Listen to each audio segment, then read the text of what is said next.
Hello, this is Adam Thans, Planetarium Director at Bays Mountain Park and Planetarium. We're going to be learning about a brand new comet for us to see. This was not known before, and now we do. It was actually discovered by the NEOWISE mission, which was part of the Wide Field Infrared Survey Explorer. That spacecraft detected this comet a little while ago. And now we're enjoying this comet in our evening skies. So we're going to be learning about how to view it. Here we see an image I took on the 14th of July at 10 p.m. Now, I want to stress a few things with this image. First of all, the time. It's not going to be dark enough really to see it until about 9:30, 9:35 is you're going to just being able to see it with a pair of binoculars. By 10 o'clock, it will be easily viewable with the unaided eye, but you are it's not gigantic in the sky. It's actually only a few degrees long as far as a tail, but it's still a comet that's visible by the unaided eye. It's not one of these only by telescope comets. So I do hope that you do try to see this comet. The image you see here was with the 90mm lens, 4-second exposure at f2.8 at 2500 ISO. That's a long exposure with a lot of gathering of light in order to actually detect the comet well. It's not really a telescopic object, it's more of a binocular object, so I do recommend doing that method to view this comet. You don't need any special equipment. A pair of binoculars is fine. A few little fun facts about this comet before I continue on. It is a long period comet, and because of its path around the sun's gravity actually altered the path some. So now its period, or length of orbit, before it comes back to the sun is 6,800 years. So we'll never see this comet again, at least I won't. And the closest approach to the Earth is going to be on July 23rd. And it's going to be about 0.7 astronomical units away from the Earth. An astronomical unit is the average distance the Earth is from the sun. So it'll be closer to us than the sun is to us, but not so close that it's going to be any kind of an issue at all. The distance that it will attain from the sun when it is at its farthest from the sun, about 3,400 years from now, will be 720 astronomical units away. Just to give you a sense of scale, Pluto is about 40 astronomical units away. So it's going to go way far away from us before it finally comes back. And its size is about 5 kilometers for the nucleus.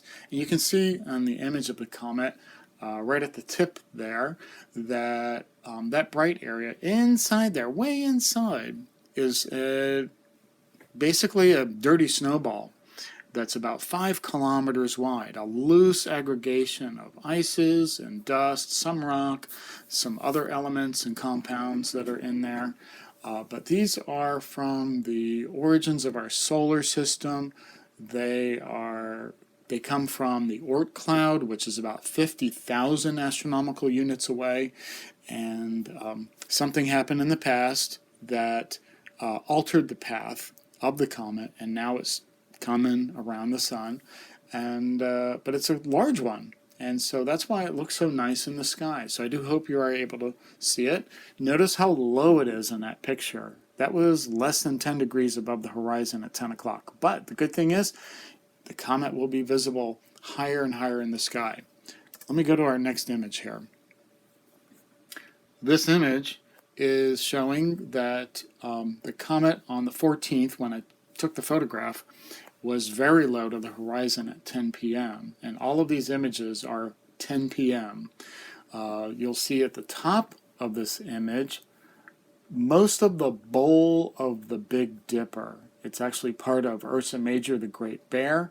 So those three brightest stars on the top are the three bright stars of the four stars that make the bowl of the Big Dipper. And you'll see the legs of the bear coming off into those pairs of stars. To the left of the image, kind of behind the tree a little, you're going to see Leo the lion facing downwards. The head of the lion's behind that tree there. And these are images from Stellarium. So this is the 14th. So now what's going to happen is that we're going to automatically be going from one day to the next every 4 seconds, and I'll just talk over it. But the reason I have it with 4-second delay is so that you can pause this video at any time to see exactly, oh, where is that comet, and is it in relation to these stars? So it would be easy for you to do that. So let's start that. So here's the 15th of July. Here is the 16th. As you can see, what's happening is that the comet is getting higher in altitude at 10 p.m. Here's the 17th. And also notice that the sky, here's the 18th, is rotating. It's actually not. It's the Earth rotating, going around the sun. Here's the 19th. And so it makes it look like the sky is shifting across the sky. Here's the 20th. And so you can see we have these two motions. 21st, the comet is getting literally higher in the sky at 10 p.m. each evening. The 22nd, but the Earth's orbit around the sun is making it look like the stars are sinking down towards the northwest sky there. Here's the 23rd, here's the 24th of July. Now we're kind of starting to leave Ursa Major, the Big Bear. Here's the 25th, but we're going to go to the end of the month of July. Here's the 26th of July, the 27th, and you can see the whole bowl of the Dipper with some of the handle. Here is the 28th. Here is the 29th. Here is July 30th. And July 31st, where it's entering that section of the sky called Comet Berenices. So I hope you are able to view the comet. Again, binoculars should be the way to see it. And maybe by the end of the month, we might need a telescope to see it.